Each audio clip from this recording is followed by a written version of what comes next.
नमस्कार, मैं केशव राय विश्व हिंदी अकादमी मुंबई से और इस समय मैं इंदौर आया हुआ हूँ। और इंदौर में हमने सुप्रसिद्ध और देश विदेश में जिनके वक्तव्य होते हैं, लेखक, स्टोरी टेलर, इन्फ्लुएंसर और मेंटर, मनिंदर सिंह चंडोक जी। नमस्कार जी। नमस्कार साहब, नमस्कार। आपके बारे में हमने बहुत सोशल मीडिया पे देखा है, सुना है जी। और अखबारों में भी पढ़ते हैं आपके विचारों को। तो ये किस तरह की गतिविधियां आपकी चल रही हैं इस समय? केशव जी, सबसे पहले तो आपको बहुत बहुत धन्यवाद। आप जो यहाँ पर आए और मुझसे आज बात कर रहे हैं। गुरु नानक ने कहा है कि किरत करो, वंड छको ते नाम जपो। भगवान कहते हैं कि कर्म करो, जो कमाओ बांट के खाओ, क्या और बांट के खाने के बाद ईश्वर का नाम जपो। इसका मतलब ये है कि इंसान को कर्म करना पड़ेगा। तो भाई हम भी कर्म कर रहे हैं। अब कर्म कई तरह के होते हैं। मैं लाइफ कोच होने के नाते ऐसी कुछ गतिविधियां करता हूं कि लोगों के जीवन में सकारात्मक बदलाव आए। ये प्रेरणा कहाँ से मिली?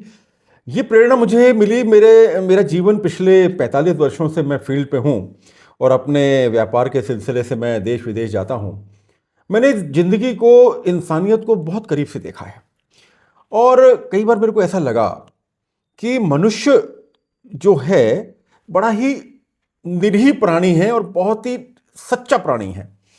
एक छोटा सा डायरेक्शन किसी को भी जिंदगी के उस मोड़ तक पहुंचा सकता है जहां पर उसे अपनी मंजिल मिल जाए।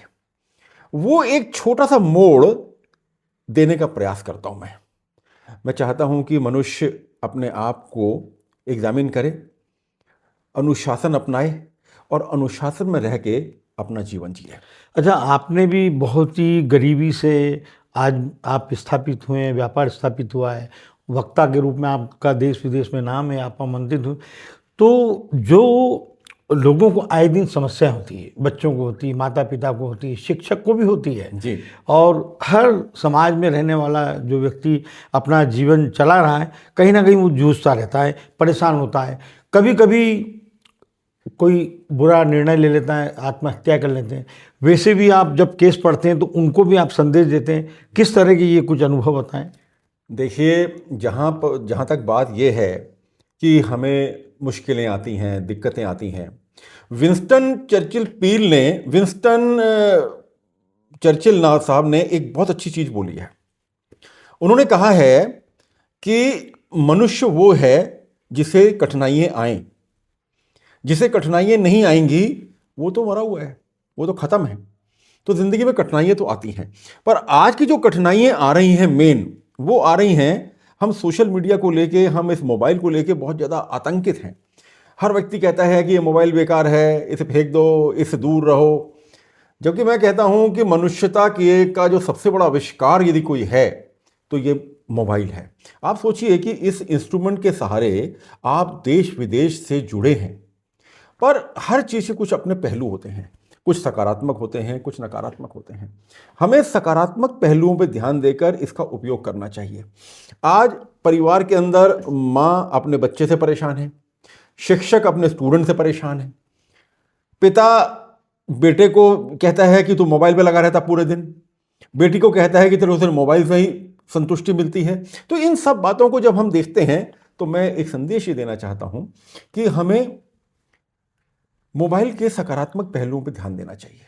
यदि आप सकारात्मक पहलुओं पर ध्यान देंगे तो आप इसका उपयोग कर पाएंगे। अच्छा, आपकी सुबह सुबह जैसे कि आप सुबह 4 बजे उठ जाते हैं, योग करते हैं, व्यायाम करते हैं, सब कुछ करते हैं, लेकिन साथ ही साथ आपके एक जो सकारात्मक जो होती है पर्यावरण को लेकर, प्रकृति को लेकर, शिक्षा को लेकर, समाज को लेकर, वो एक चिंता और संदेश दोनों होते हैं उसमें। जी। वो किस तरह की बातें होती हैं? बहुत अच्छी बात कही आपने और ये बड़ा इंपॉर्टेंट प्रश्न है।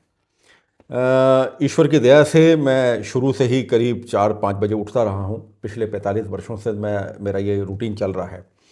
और उठने के बाद योगा करता हूँ, उसके बाद वॉकिंग पे जाता हूँ और एक साथ में एक और अच्छी आदत जुड़ी हुई है कि पुस्तकें पढ़ता हूँ। कम से कम 10 से 15 पृष्ठ तो मैं बिना पढ़े मतलब चाय तक नहीं पीता। तो इससे अब बात ये आती है कि हमने सुबह तो ये कर लिया, मगर पूरे दिन इसको कैसे बना के रखें। तो जब आप सुबह सकारात्मक भाव रखते हुए कोई भी कार्य करते हैं और उसे आत्मसात करते हैं, उसे अपने ऊपर बोझ नहीं समझते, उसे अपने ऊपर कठिनाई नहीं समझते, उसे एक कंपल्शन नहीं मानते, तो वो आपके साथ पूरे दिन रहता है। यदि आप दिल से योगा कर रहे हैं, यदि आप दिल से वॉक कर रहे हैं, यदि आप दिल से किताब पढ़ रहे हैं, तो वो पूरे दिन आपके साथ रहती है। और जीवन का मजा यही है कि जब आप अपने साथ उन चीज़ों को रखें जिनको आप कर रहे हैं। यदि आप परिवार के अंदर हैं तो परिवार के साथ रहें, यदि आप व्यापार के अंदर हैं तो व्यापार के साथ रहें। यहां पर मगर एक डिफरेंस मैंने देखा है। रतन टाटा कहते हैं कि मनुष्य जब परिवार के अंदर है तो ऐसा हो नहीं सकता कि वो अपने व्यापार को हटा दे। आप परिवार में बैठे हैं, आपका फोन आ गया, तो क्या मैं फोन अटेंड नहीं करूंगा? मैं अटेंड करूंगा, पर उस फोन की जानकारी मेरे बच्चों को, मैं क्या करता हूं क्या नहीं करता हूं, मेरे परिवार को भी होनी चाहिए। इसी तरह से जब मैं ऑफिस जाऊं तो मैं ऑफिस में भी अपना परिवारवाद लागू करूं, क्योंकि जिस तरह से मैं अपने बच्चे के प्रति विनम्र रहता हूं, इसी तरह से मैं अपने एम्प्लॉय के प्रति मुझे विनम्र रहना चाहिए। एक मेंटर की भूमिका समाज के लिए, समाज सुधार के लिए बहुत ही महत्वपूर्ण होती है। जिस तरह से कोटा में कुछ बच्चों ने हतोत्साहित होकर आत्महत्याएं कर ली थी, इंदौर में भी कुछ हुआ था, उस समय मैंने आपके विचार पढ़े थे और लोगों ने खूब सराहा था। किस तरह से आपने उनको एक शक्ति दी कि भाई भीतर से आप बहुत अपने आप को, क्या था वो, किस तरह से? बहुत बड़ी बात बोली सर आपने। आपको सुना था इसलिए बोली। जिंदगी, बिल्कुल सही कहा। जिंदगी में मेरा एक अंतर्राष्ट्रीय मिशन है और वो है यस आई कैन। एक ये 3 अक्षरों का जो एक छोटा सा वाक्य है ना, यस आई कैन, ये मेरे जिंदगी में हमेशा एक ऊर्जा भरता है। बहुत वर्ष पहले मैंने कहीं पढ़ा था कि मैं सब कुछ कर सकता हूं और यही मेरा नारा होना चाहिए। तो मैं जिंदगी में एक ही चीज समझाता हूं कि जिंदगी में जो भी आप सोच सकते हैं वो आप कर सकते हैं। लिमिट आपको बांधती है, नकारात्मकता आपको रोकती है, क्योंकि हम नकारात्मकता से डरते हैं। हम सुरक्षित रहना चाहते हैं, हम हमेशा से कंफर्ट जोन में रहना चाहते हैं, और जैसे ही आप कंफर्ट जोन से बाहर आते हैं तो आपको लगता है कि कहीं मेरे साथ कुछ गड़बड़ ना हो जाए। ऐसा होता नहीं है, हर चीज में ऐसा होता नहीं है। जब आप कंफर्ट जोन से बाहर आते हैं तो रास्ते निकलते हैं, बहुत से लोग आपके साथ हो जाते हैं, बहुत से लोग आपका हाथ पकड़कर आपको भवसागर पार कराते हैं। तो मैं उन बच्चों को, चाहे वो कोटा के बच्चे हों, चाहे भारत के कहीं के भी बच्चे हों, मैं उनको एक ही संदेश देता हूं कि बेटा, जिंदगी में अपने अंदर एक भाव लेकर आओ कि यस आई कैन। और पर यस आई कैन सिर्फ बोलने से कुछ नहीं होगा, उसको बनाने के लिए आपको एक प्रयोग करना पड़ेगा, और वो है स्वॉट एनालिसिस, जिसको हम कहते हैं अपनी स्ट्रेंथ्स को देखना, अपनी वीकनेसेस का परीक्षण करना, अपने अवसरों को तलाशना और अपनी थ्रेट्स को कंपेल करना, अपने थ्रेट्स को देखना कि मैं किस तरह से अपने थ्रेट्स को दूर कर सकता हूं। जब आप अपना स्वॉट एनालिसिस करते हैं तो आप बहुत कुछ पा जाते हैं। हर मनुष्य के मन में विचार और मन बदलता रहता है, भटकता रहता है। जी, आपके साथ ऐसा है तो कैसे आप संतुलित करते हो? हाँ, देखिए, आज का सबसे यक्ष प्रश्न यही है कि हम अपने मन पर नियंत्रण कैसे करें। सबसे बड़ा प्रश्न आज के समय यही है। हम बहुत कमाना चाहते हैं, हम बड़े बड़े घर चाहते हैं, हम बड़ी गाड़ी चाहते हैं, मगर संतुष्टि की तलाश में हम नहीं हैं। और जब संतुष्टि की तलाश में पहुंचते हैं तब तक हमारा बहुत ज़्यादा नुकसान हो चुका होता है। तो मन को शांत रखने के लिए आपको अपने ज़रूरतों को लिमिट करना पड़ेगा।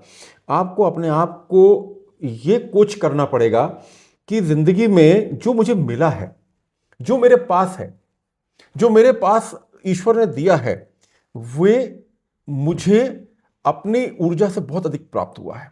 और जिस दिन आप इस बात को समझ लेंगे, उस दिन आपका मन आपके नियंत्रण में आना शुरू हो जाएगा। अदरवाइज मन तो भैया उछलता कूदता वो बंदर है, कभी इधर बैठता है, कभी उधर बैठता है, कभी उधर बैठता है। अभी आपका मन यहाँ है, थोड़ी देर में आपका मन अमेरिका पहुंच जाएगा, थोड़ी देर में ऑस्ट्रेलिया पहुंच जाएगा, थोड़ी देर न जाने कहाँ पहुंच जाएगा। अच्छा, कई बार आपको वीडियो में सुना है भीतरी शक्ति और बाहरी शक्ति, जी, इसके बारे में कुछ? भीतरी शक्ति और बाहरी शक्ति ये है कि भीतरी शक्ति जो है आपका इनर कॉन्शियस, आपका कॉन्शियस क्या बोलता है।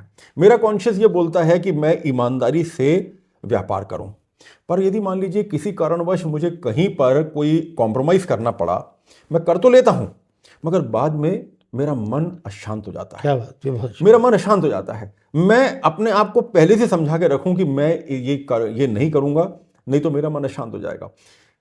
ये तो होगी भीतरी शक्ति। और बाहरी शक्ति ये है कि आपको बाहरी बहुत सारी चीज़ें आपके मन को डामाडोल करने के लिए लगातार होती रहती हैं।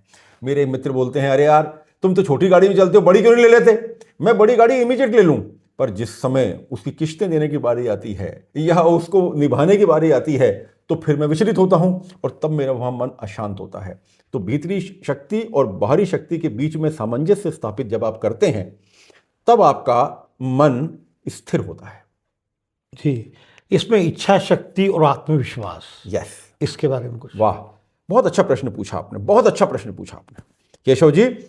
इच्छा शक्ति और आत्मविश्वास, इच्छाएं तो बहुत हैं, क्योंकि सब आपको सुनने ही यही आते हैं। एक पंजाबी बड़ा प्यारा गाना है, आसां कदे बंदे दियां होंदियां ना पूरियां, तरपदा बेचारा पर होंदियां ना पूरियां। मतलब यहाँ पर लेखक ने कहा है, कवि ने कहा है कि इंसान की इच्छाएं तो बहुत होती हैं जो कभी पूरी नहीं होती। इसके आगे वो बोलते हैं, साइकिल वाला कहता मेरे थल्ले कार होवे, कार वाला कहता मेरी हवा विच उड़ार होवे। जिसके पास साइकिल है वो कहता है मेरे पास कार हो, जिसके पास कार है वो कहता है मेरे पास हवाई जहाज हो। तो इसकी तो कोई लिमिट नहीं है। ये तो होगी इच्छा शक्ति। पर आपका जो आत्मविश्वास है वो ये कहता है कि मुझे क्या करना चाहिए, मुझे क्या पाने के लिए प्रयत्न करना चाहिए जिससे कि मेरी शांति भंग ना हो, जिसकी अभी अपन बात कर रहे थे। क्योंकि यदि मैं अपनी शांति भंग करके अपनी इच्छाओं की पूर्ति करूंगा तो मेरा आत्मविश्वास कहीं ना कहीं डिगेगा। तो इच्छा और आत्मविश्वास कहीं ना कहीं एक दूसरे के पूरक हैं। जहां पर इच्छाएं प्रबल होती हैं वहां आत्मविश्वास कंपित होता है, और जहां आत्मविश्वास कंपित हो गया तब आपके पूरे व्यक्तित्व पर फर्क पड़ता है। आप जैसे लायंस क्लब, लियो क्लब और भी संस्थाओं द्वारा जब आमंत्रित किए जाते हैं वहाँ पर चरित्र निर्माण की बात आती है। जी, चरित्र चित्रण उसके बारे में कुछ? आज के समय में ये प्रश्न अति मूल्यवान प्रश्न है। हम सब कुछ पा चुके हैं, हमारे पास सब कुछ है। आज देखिए हमारे पास क्या नहीं है। हमारे पास अच्छा घर है, अच्छे मकान है, अच्छे बच्चे हैं, गाड़ी है, पैसा है, सब कुछ है, मगर कहीं ना कहीं हमारा चारित्रिक पतन हुआ है। मैं अपने बच्चों को एक संदेश देता हूँ। मेरी बड़ी बेटी अमेरिका में है, दूसरी बेटी मेरी मैन्युफेस्टेशन कोच है, मेरा बेटा एक बहुत बड़ी कंपनी अमेरिका में है। मैं उनको एक संदेश देता हूँ कि बेटा आप कुछ भी बन जाओ, तुम साइंटिस्ट बन जाओ, तुम डॉक्टरेट कर लो, तुम कलेक्टर बन जाओ, तुम प्रधानमंत्री बन जाओ, मगर सबसे पहले इंसान बनो। यदि आप इंसान नहीं हैं तो आप कुछ भी नहीं हैं। और इंसान बनने के लिए आपको आपके चरित्र पे ध्यान देना है। यदि आपका चरित्र नहीं है, क्योंकि यदि स्वास्थ्य आप खोते हैं तो उसे पाया जा सकता है, पैसा खोते हैं तो कमाया जा सकता है, रिश्तेदारी खोते हैं तो वापस हाथ पांव जोड़ के उनको मनाकर रिश्तेदारी लाई जा सकती है, पर चरित्र खोते हैं तो जिंदगी में चरित्र में जो दाग लग जाता है ना, वापस नहीं आता। तो चरित्र निर्माण के लिए हमें अपनी इच्छाओं पर, अपने आत्मविश्वास पर, अपने मानसिक संतुलन पे बहुत ध्यान देना है।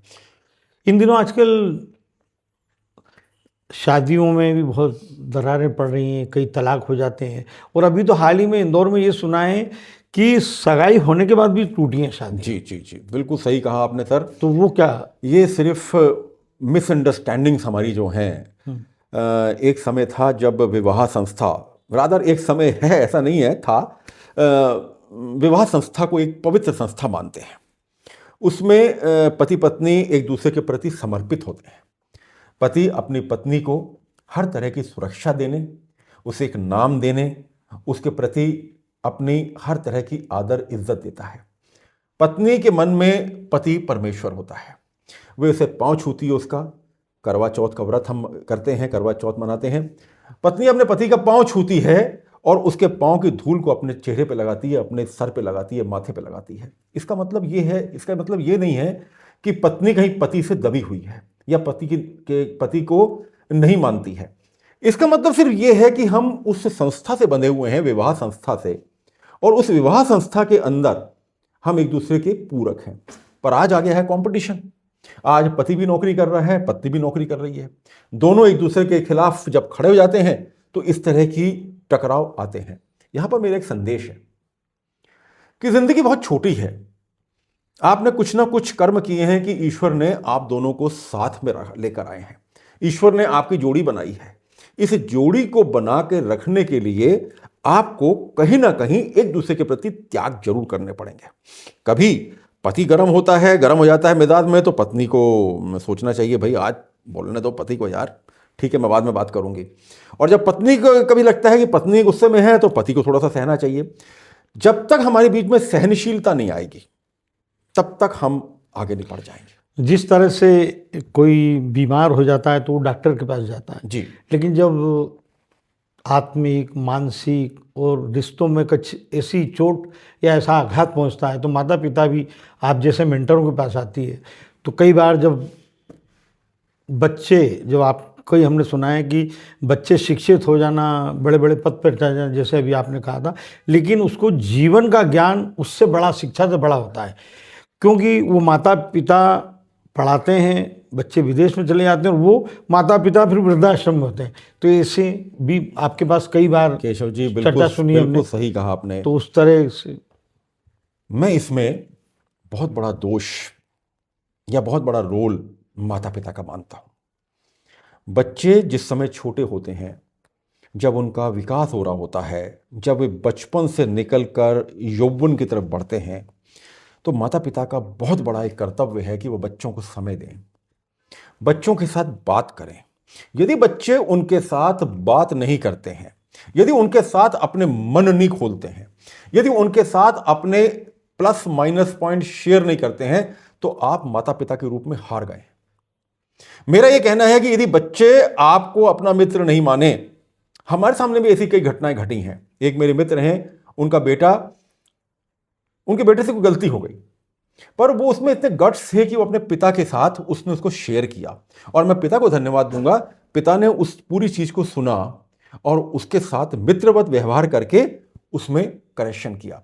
तो जब हम बच्चों की नहीं सुनते हैं, जब हम अपना पितृत्व या मातृत्व उनके ऊपर डालना चाहते हैं, ये कहते हैं कि तुमको कुछ नहीं पता, मैं पिता हूं, मैं माता हूं, मेरी बात सुनो, उनको मारते हैं, उनको कहीं ना कहीं प्रताड़ित करते हैं, उनको अपशब्द बोलते हैं, उनका कहीं ना कहीं डिमोटिवेशन करते हैं, तो ये सब बच्चे के व्यक्तित्व पे बहुत बड़ा फर्क डालते हैं। देखिए, आप मेंटर हैं, इन्फ्लुएंसर हैं, स्टोरी टेलर हैं, तो अलग अलग बात आती। कहीं आपने नशा के लिए भी बच्चों को रोका है और अब कईयों ने आपकी बात मानी भी है। जी। कई माता पिता आपके पास कहते भी हैं कि बच्चे को नशे की आदत है, जी। तो आपने समझाया भी उस तरह, वो बताइए किस तरह से। मैं तो एक बात हमेशा कहता हूँ कि नशा जो है ना, मैं तो अभी बड़े बड़े नशे की बात नहीं करता, मैं तो सिर्फ शराब के नशे की बात करता हूँ। हम न जाने क्यों अपने आप को हिप्नोटिज्म में लाना चाहते हैं या अपने आप को किसी के अधीन रखना चाहते हैं। मैं बच्चों से एक ही बात कहता हूँ, बेटा जहाँ तक हो सके शराब के नशे से दूर रहो।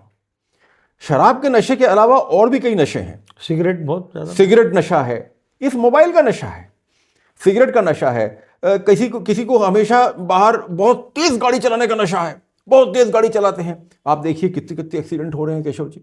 आपने देखा कि अभी कितना बड़ा एक्सीडेंट इंदौर में हुआ जिसकी धमक पूरे विश्व में गई है। तो ये नशा चाहे कोई भी हो, चाहे वो शराब का नशा हो, चाहे वो सिगरेट का नशा हो, चाहे वो तेज गाड़ी चलाने का नशा हो, चाहे वो किसी भी तरह का नशा हो, नशा शब्द ही खराब है। इसके लिए आपको सिर्फ ये करना है। अभी बात आई थी आत्मविश्वास की। आत्मविश्वास तब प्रबल होगा जब आप आत्मसंयम रखेंगे। बहुत अच्छा। आत्मसंयम जो है ना, कि मुझे कितना खाना है, कितना पीना है, कितनी तेज गाड़ी चलानी है, किससे कैसी बात करनी है, पुरुष से कैसी बात करनी है, माँ से कैसी बात करनी है, पत्नी से कैसी बात करनी है, बच्चों से कैसी बात करनी है, आपसे कैसी बात करनी है, मुझे किस तरह के हाव भाव रखने हैं, ये सब में आपका आत्मसंयम होना चाहिए। एक छोटी सी आपकी गलत गतिविधि आपके पूरे व्यक्तित्व को चित्रित कर देती है। एक छोटी सी गलत कोई भी आपका कदम उठ जाता है जो आपकी जिंदगी में बहुत बड़ा प्रभाव डालता है। तो आत्मसंयम आपको यदि रखा है आपने, तो वो आपके आत्मविश्वास को बढ़ाता है। और जब आपका आत्मविश्वास बढ़ता है तो आपका मन शांत होता है। अल्टीमेटली हम मन की शांति की बात करते हैं सर। यदि मन शांत है, कि इसको दूसरी तरह क्या बोलते हैं, यदि मन चंगा तो कठौती में गंगा। कितनी बड़ी बात बोली है, मन चंगा तो कठौती में गंगा। यदि मेरा मन अच्छा है, यदि मेरे को संतुष्टि है, तो मैं इसको एंजॉय कर सकूंगा। तब मैं इस कोट को एंजॉय करूंगा, टाई एंजॉय करूंगा, इस वातावरण को एंजॉय करूंगा, आपकी दोस्ती को एंजॉय करूंगा। यदि मेरा मन ही अच्छा नहीं है तो मैं क्या एंजॉय करूंगा। आपकी जो पुस्तक आने वाली है जी, उसका क्या शीर्षक? मेरी पुस्तक जो आने वाली है सर, वो है सफलता के अनमोल सूत्र। क्या बात, अरे वाह। मेरी जिंदगी, मैंने पूरे 45 वर्ष जो अपनी जिंदगी के अभी क्या बात। प्रोफेशनली बिताए हैं, वाह, अनमोल वे मेरी सूत्र। जिंदगी का आईना है। और मैंने कुछ पढ़ के मैंने बोलना नहीं सीखा है, मैंने अनुभव करके यही और सच्चा जीवन। 45 डिग्री में काम करके और माइनस टेम्परेचर में काम करके जो सीखा है, मेरे शब्दों में वही आता है। क्योंकि मैं ऐसा मानता हूं कि यदि मैं आपको कहता हूं कि समय पे चलो, तो इसके पहले ये मेरा कर्तव्य बनता है कि मैं समय पे चलूं। यदि मैं आपसे कहता हूं कि लालच मत करो, तो ये मेरा पहला कर्तव्य है कि मैं लालच नहीं करूं। और जब तक मैं इनको मानूंगा नहीं, तब तक मेरे दिल के अंदर से वो बात नहीं निकलेगी। तो मेरा जीवन जो है, पिछले 45 वर्षों का जो मेरा व्यापारिक जीवन है, जब मेरा जो व्यावसायिक जीवन है, उसका निचोड़ मैंने डाल दिया इस पुस्तक में। बहुत जल्दी ये पुस्तक आपके हाथ में होगी, प्रिंटिंग में है अभी ये, और ईश्वर चाहेगा। अभी आपका दुबई में वक्तव्य है 8 से 12 तक। जी हाँ। वो किस विषय पर बोलेंगे सर? हाँ, मैं वहाँ पर बोलने जा रहा हूँ कि मैंने अभी आपसे एक बात कही थी कि हमें अपने अंदर आत्मविश्वास लाने के लिए, या मन को शांत रखने के लिए, या जो गुरु नानक ने जो कहा है, मैंने पहले अपनी जो बात चालू की थी कि किरत करो वंड छको ते नाम जपो, वो तभी संभव होगा जब आप अपने आप को पहचानेंगे। और अपने आप को पहचानने के लिए सबसे बड़ी टेक्निक जो है वो यही है, स्वॉट एनालिसिस। स्वॉट एनालिसिस यदि आपने अपनी कर ली, अपनी स्ट्रेंथ्स को आपने नाप लिया, अपनी वीकनेसेस को आपने परख लिया, अवसरों को तलाश लिया, और आने वाले खतरों के प्रति यदि आप सचेत हो गए, तो ये समझ लीजिए कि आने वाला जो रहा है, आने वाली जो डगर है, वो आपके लिए बहुत सरल हो जाएगी।